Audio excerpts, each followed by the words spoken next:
Who Is with Vinny Fiorenza. There's a lot he doesn't know. There's a lot he wants to know. This is a podcast where he tries to learn from people who know things he doesn't. He'll be focusing on people from the worlds of business, entertainment, and the arts. His guests are people he finds fascinating and that he believes will bring value to others. Join him on the journey on finding out who is.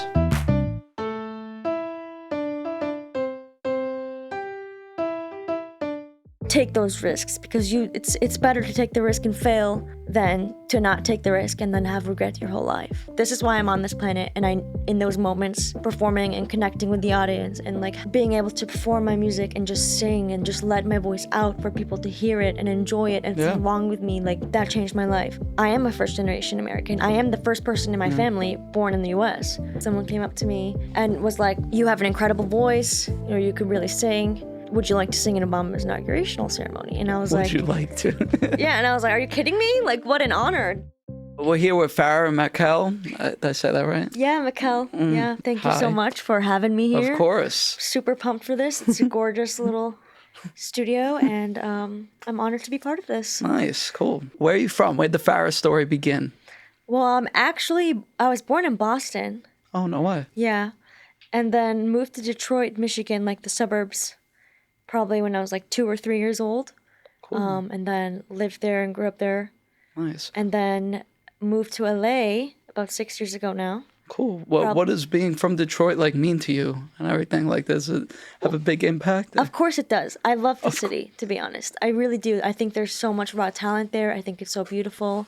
I don't think the city gets, and the state, to be honest, Michigan's absolutely gorgeous, doesn't get the credit that it deserves, because, you don't see nature like that. And it also has like major cities. Like Detroit's a huge city. That's where Motown began. Yeah, Hitsville. Yep. And like, I went to school in downtown for a couple years before I transferred to an online school because of touring and stuff. Yeah. But, the Midtown's absolutely gorgeous. I went to Wayne State University, and it was like right in the center of like Midtown, basically.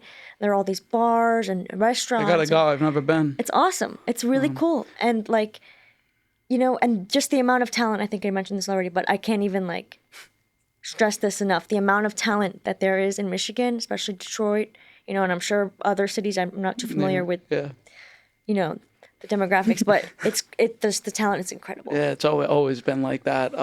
The only thing I know about Detroit really is hardcore porn. You ever see that show on TV? Yes, when they sell, like, yeah. I love that show. I didn't even know that. Yeah, it's great. That's crazy. But wow, learn something new every day. When you were growing up there, what were some of your hobbies and interests?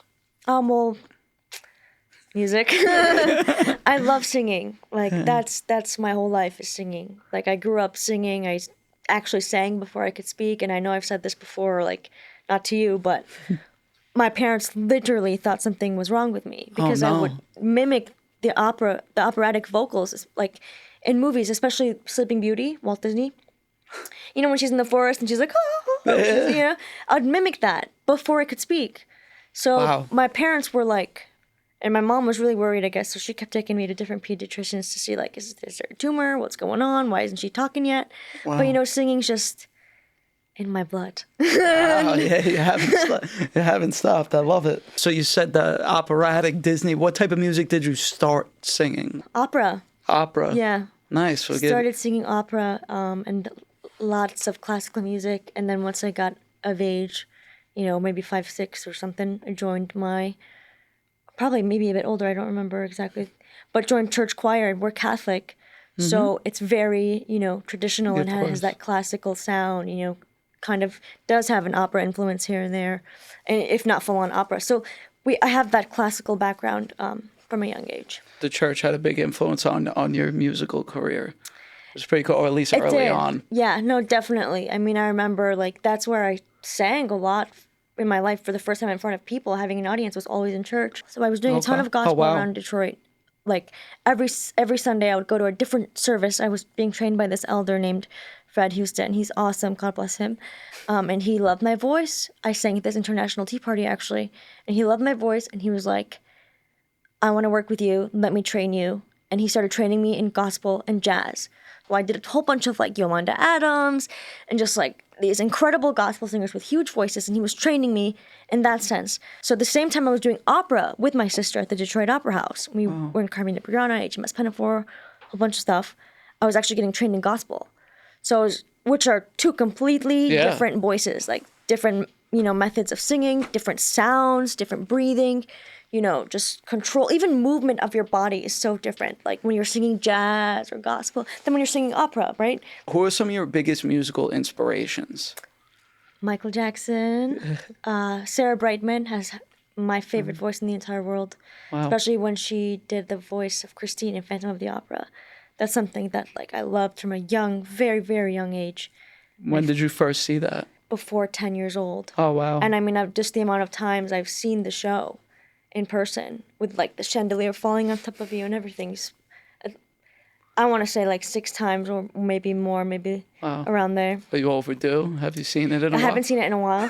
It's been a couple of years now. A few years, actually. Probably before COVID, so It's funny. I miss it. It's definitely my favorite show of all time. Wow. All right. Just because of like the nostalgia that comes with it as well. Like it means so much to me, and it just takes me back to my childhood, and like it's part of why I'm a singer.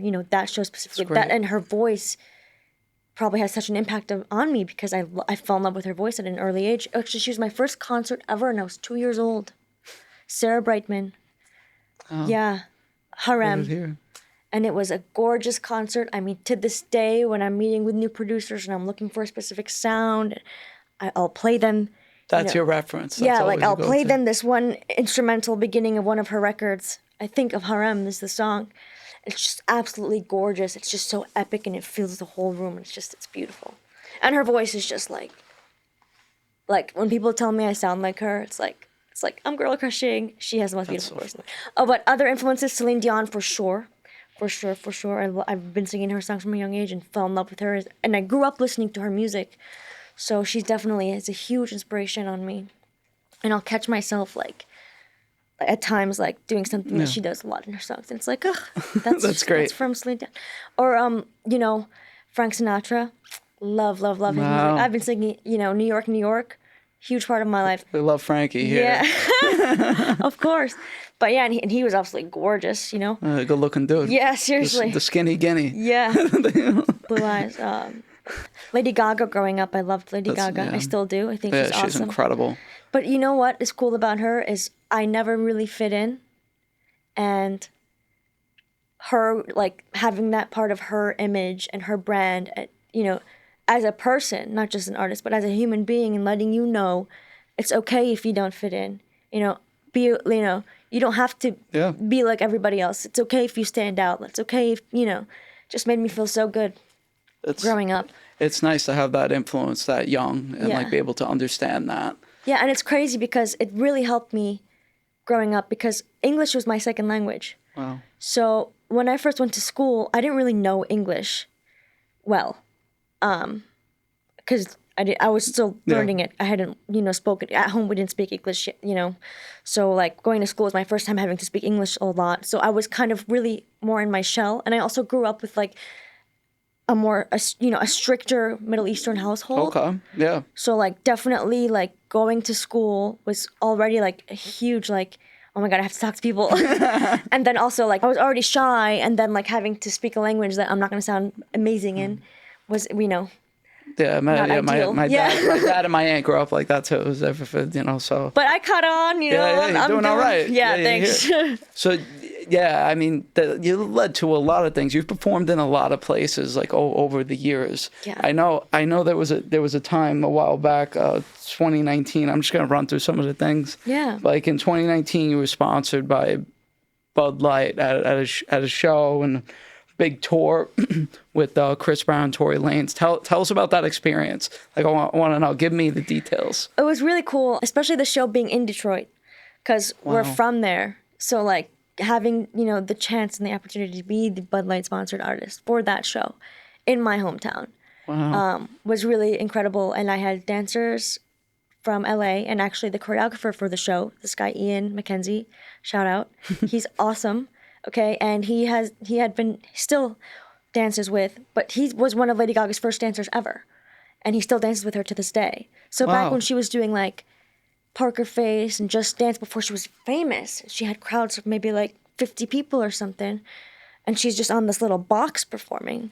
Like, he's on the stage with her, maybe him, her, and one other dancer or something. He's been with her from the start, and he's told me that I remind him of her, and like, oh, that's great. He's awesome, and it's like, can you just let her know I said hi? Like, she's inspired me so much. Like, seriously, yeah, it's crazy. So it's crazy because like life is it's such a journey that you start off and you're like, this is who I am, this is who I'm gonna be, I one day I'll meet Lady Gaga, one day like I'll be like her, or whomever. I'll be like Celine Dion, or I can do it too, whatever. Like, if they can do it, I can do it. Why not? Like, we're human. So take those risks, because it's better to take the risk and fail than to not take the risk and then have regret your whole life. 100%. So I started recording music in like on the east side of Detroit, and I was actually recording covers first, and the engineer was actually the owner of the studio, and he pulled me out of the booth one day and he was like, okay, what do you want to do with music? And I was like, music is my whole life. That's all I can do. Like, I live to sing. That's my purpose. I want to heal the world with my voice, with my music.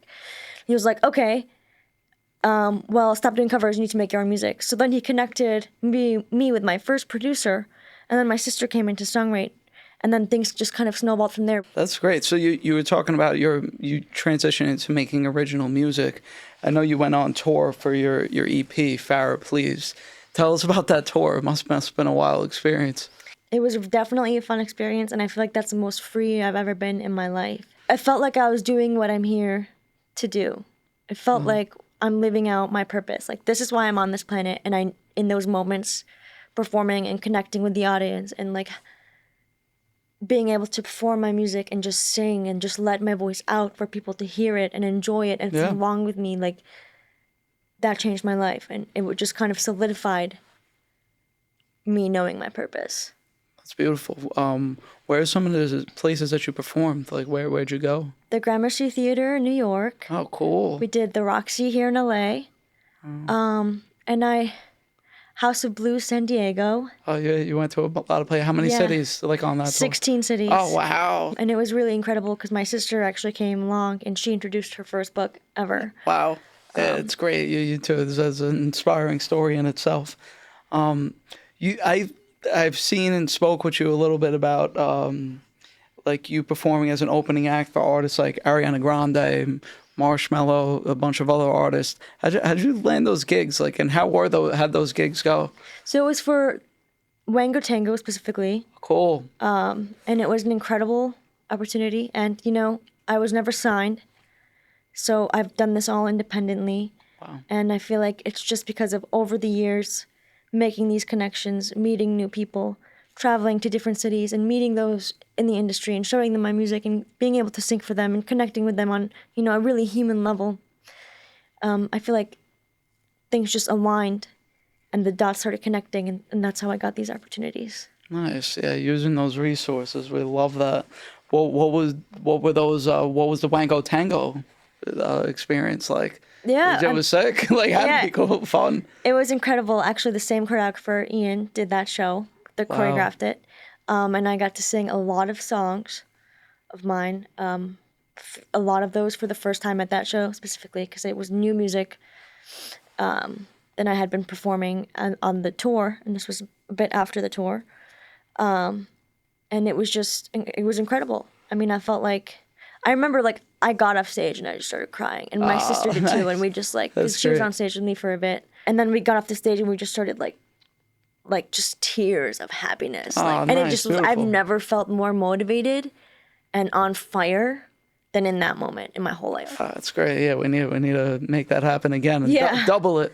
Something that must have felt pretty good like that similarly is recently you performed the national anthem at Dodger Stadium. Yeah, that was so wild. fun. That was incredible. Yeah. Tell us about that. How did it feel? Like, I don't know, everything. Yeah, well, first of all, I'm really happy that I got to do that song specifically because I am a first-generation American. I am the first person in my family born in the U.S. Wow. And my dad had just gotten here to the U.S. maybe 3 or 4 years prior to my being born. So, being able to sing that song, for at an American thing like baseball, Dodger you know, Stadium, and for such a phenomenal team like the Dodgers, like it was a very fulfilling moment. And like I felt like my mom, I think she started tearing up. I think I caught a tear when I walked back to her, and she was like so happy, and she was like, baby, I was like, wow. And it was just incredible because the people at the Dodgers were like, wow, we don't get responses like this. The crowd was singing along with you the whole time. And like people were asking to take pictures with me the whole night. And I was wearing my like sparkly American flag dress. I was like, USA, USA. Like I'm blessed to be here. I know that for sure, I saw the clip. It was a great performance. Thank you. Of course. And it's like a great song because it's like, you have to use those powerhouse vocals and really just... They express it all. Yeah. Another legendary performance you've had or legendary venue, you performed at Obama's inauguration. Yes, I performed at his inauguration ceremony in Detroit. Wow. For his first election. When I was so young, I forgot how old I was. I want to say like 12 or 13 or something. But that's actually because of Fred Houston, the guy who was the elder in Detroit. When I was doing... different gospel songs at different services. I remember one time at one service, someone came up to me and from the crowd, from the pews, and was like, you have an incredible voice, you could really sing. Would you like to sing in Obama's inaugurational ceremony? And I was like... Would you like to? Yeah, and I was like, are you kidding me? Like, what an honor. And then they were like, okay, sing At Last. So I learned At Last by Etta James. Wow. And I had never met with the band yet, but they had a band that was going to be playing the song at the venue. And I got there, and they were there, and like, okay, they were like, okay, we don't have time to rehearse, but what key? And I was like, just, the original key that she sings it in, Etta James. And they're like, okay. And then we killed it, and we got a standing ovation. Beautiful. In Detroit, and it was probably my proudest moment as an artist. So on top of all that, you had your... a Grammy song nomination campaign is it currently going on, or yes. Is it like, tell us all about that. As of a few days ago, actually. Oh, wow. It's official now. It's official now. Wow. The song is officially submitted to be considered for a Grammy nomination, and it's my song, Scream, the official remix. Cool. So actually, I was excited to tell you about this, actually. So the DJ who did the remix, was actually nominated last year. So we're hoping this year. Which DJ? Her name is Shitty Princess, and she's awesome. She has a killer Shitty ear. Princess. Yeah, it's Perfect funny. Name. And there's like the whole story that goes with it. Nice. And she wears like a lampshade on her head. It's really lit. It's really cool. That's exciting, though. Yeah, Congratulations. she's That's awesome. amazing. The song's awesome. I'm excited for you to hear it. Yeah. Super pump up, makes you want to dance, makes you feel good. Nice. Yeah, we love that. Yeah. With dancers here at Who Is. Yeah. Yeah, we like to cut a rug. You kind of hit this. How does performing make you feel? Like it must, does being in a room like that. My sister's funny because she always says, you have to see Farrah perform. Like, it's when she completely transforms. Like, she's not her anymore. But yeah, it's definitely like where I feel my most you become authentic self. Yeah, like on the stage, performing, putting on a show for everybody, singing for everybody in the crowd. It definitely, like, I do step out of myself for a moment. Like, it's not me anymore. It's Farrah, the artist, and I'm here to put a show on for you. And I want to do my best to make you feel happy and make you enjoy the show. Every time I go on stage, I don't care if it's one person in the crowd. Like, I put all my energy into it. And, like, I always want to tear up because I'm like, this is why I'm alive, Oh, wow. That's so powerful. Thanks. Wow. Yeah, I love being around artists and hearing those type of comments. Pretty powerful. You're in LA. You've been here for a while. You got here in 2017 or something like that. Yes, I believe that was the year. So far, being in LA, what has it done for you so far? Have you made a decent amount of connections for collaborations? Yeah, I've actually had so many cool DJ collaborations, with like Dahlia or like Maz Noise or Randizzle, El Mayam. There's just so many. Yeah. Club Jumpers. I've had so many collaborations as far as remixes that I got because I'm in California. Well, actually, they know this. Shout out Liz. She's at the Disc in Detroit, the first studio I ever recorded at, and she connected me with a whole bunch of people that she knows out here. That's great. And I got to do a whole bunch of songs and get remixes done, and they're awesome. They're all incredible. They all have different sounds in the EDM world, which is super cool because like now I have this variety of like, oh, you want deep house? Oh, you want big room? Oh, you want dubstep? You know, like and like big room's probably mine. Yeah, it's like definitely the most like, yeah, I love it. But I love all of the, you know, it's great. the genres or the subgenres of EDM, however you want to say it. And like just collabs in general too. Yes, I've met so many different people, and you know, I'm super excited because we just met this awesome group of people. And, you know, I feel like there's like, you know, God willing, there'll be like something really cool in store, and I'll be able to work with a whole bunch of people and make new music. And the cool thing about the world today is the internet exists. Yeah. Right? So like everyone's accessible. Right. Like, I mean, if I want to work with somebody in London or like Ghana, you can make that literally happen. Anywhere. Right? Yeah. Yeah. It's you did like a songwriting camp recently. Yes. I saw her there. How was it? And what is it like collaborating on that type of level with other artists? That was really cool. Definitely an experience for me. Yeah. I've definitely written with other people before, but I've never been part of a songwriting camp per se. Cool. So it was a really cool experience. It was for K-pop, so it has its own sound and structure, and like the variations totally different in one right? song. It's like a world of a difference between that music and like the music we're used to here in the US or in Europe, right? So it was crazy because it's like, okay, here's a whole new style of song. You know, it might have some of the same sounds and stuff, but just like get ready for like crazy transitions every 10 seconds, you know? So it's like you have 10 songs in 2 minutes, but it's one song. And it was really cool getting to know people and like see how the different artists or different songwriters approach a song when it doesn't exist yet. How do people, you know, go into it? How do they come up with the ideas? How do they lay their vocals down? Are they gonna come out with words first, or do they only focus on melodies first? Or are they gonna write down the chords first, or do they want to go for like, you know, vocally singing some melodies that is stuck in their head and super catchy, and then build around that? It's just so many different ways to write a song or come up with the song that like it was just interesting seeing everybody's approach because every single person's approach was different. Who knows what you took away from there too that you might be able to use in the future as well. Oh, totally. I mean, you know, I just like the learning experience was wild. That's great. That's awesome news. Yeah, they're great people over there. Echo Bend. Shout out Echo Bend. Woo. Yeah, they're awesome. Yeah, they're great people over there. But you have a short film you worked on that you were mentioning to me. Do you want to tell us anything about that? Sure. Well, I have a few short films. Oh, cool. Yeah. But I feel like we're talking about La La Land. Yep. Yeah.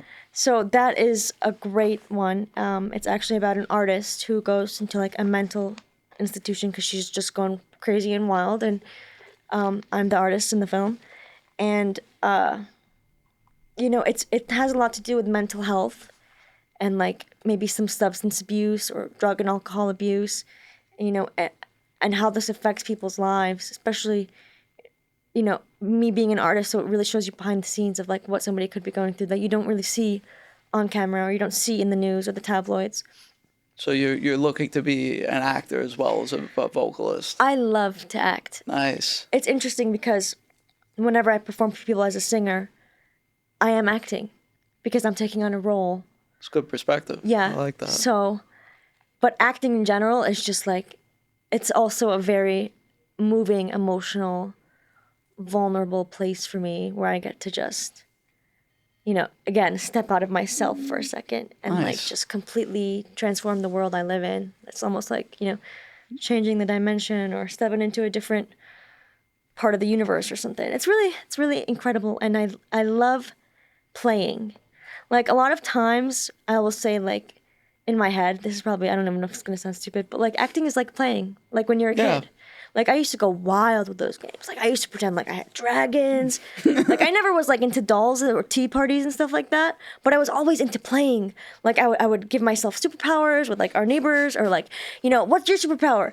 Well, I can fly. Well, I want to fly, and we can't have the same one. No, so it's like, of course not. It's like, well, I want to fly. And then it's like, okay, well, you can't fly because I'm flying, so you have to read people's minds. Or like something like that, you know? And it's funny because we always changed our names too. So my sister was Molly every single time. She just loved the name Molly. I'm like, Tamara, where'd you get Molly from? She's like, I like the name. Okay. I was Amanda. But do you want to know why I was Amanda? Because I was copying my neighbor and I looked up to her like an older sister. Ah, nice. And she was Amanda. So it was like, she's like, I'm Amanda. And I was like, I don't care, I want to be Amanda. So I was Amanda too. That's great. Good, you guys had fun. Yeah. That's sick. But yeah, no, I love the fact that you're able to create those characters and work off of it. No, yeah, we got into it. Like, we were just like, play. Like, you know, and to me, it's like acting is doing that, but now we're adults. Yeah, There's no such thing as adults. It's the same thing. Or It's a kid little or different. something. It's just a timeline, right? But, like...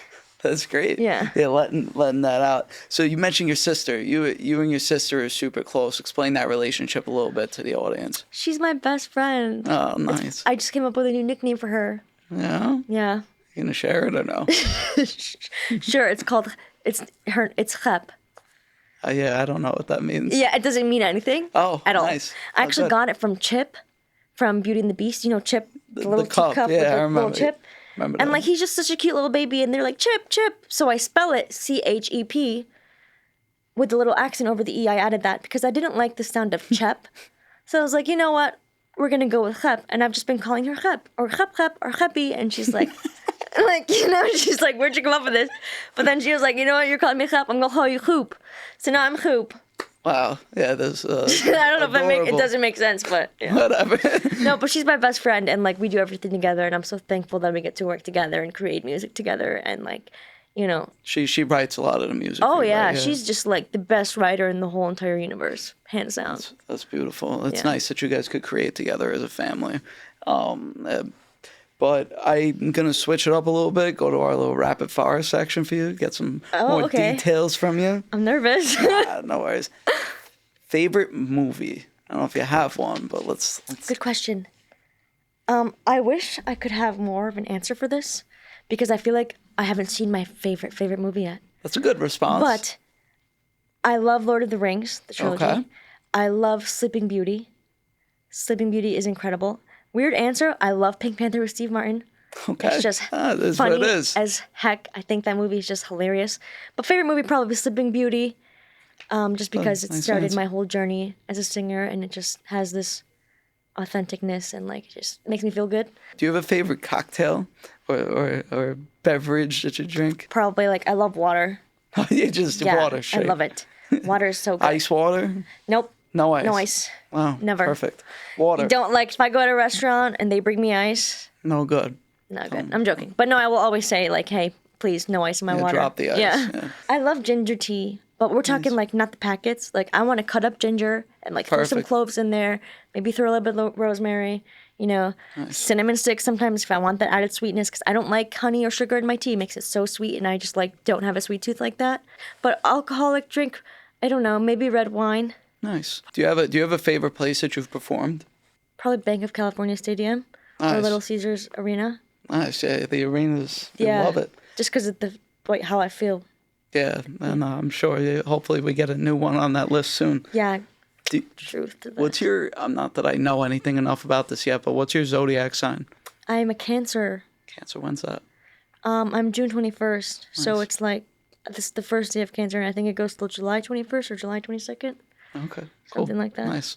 Info banked. This is a big one I ask everyone. Someone from history you'd love to have dinner with. Maybe Michael Jackson, That's cool. or like maybe like an ancient philosopher, like, or like, I mean, we would have to, you know, language barriers don't exist in this sense, right? In this so, hypothetical like, situation. Yeah. It's a good question. I would Jesus, maybe. Oh, Jesus. Yeah. Or like Nebuchadnezzar, Okay. Cool. or maybe like Going biblical. Those are all good answers. Michael Jackson or Jesus. That's good. It's a nice spectrum. It's fun. I think that'd be a fun dinner. wrong with I me, might no, want to I'm come. joking, Yeah. So we'll close out here and to tell the people like what's coming next and where can the people find you? Well, you guys can find me on, you know, any social media, YouTube, Spotify, Apple Music, my website, farrahmechael.com. All my links or my social media usernames are Farrah Mechael, which is FarrahMechael, There we go. with the little @ symbol in the beginning. Next thing that's coming out is their Scream official remix with Shitty Princess. Cool. And that will be out September 14th. And I'm excited. Actually, we're doing a whole album for spring. Super pumped about that album. It's going to be a whole, you know, planning this whole rebranding thing and Nice. gonna We're be like- excited for you. Yeah, thank you. It'll be a blast. I'm so happy you came out here. This was a lot of fun. Thank you. Yeah, thank you for having me. Yeah. And this has been incredible. Hope to see you soon. Thank you again. Yeah, thank you guys. Thanks, Vinny. You're the best. You too.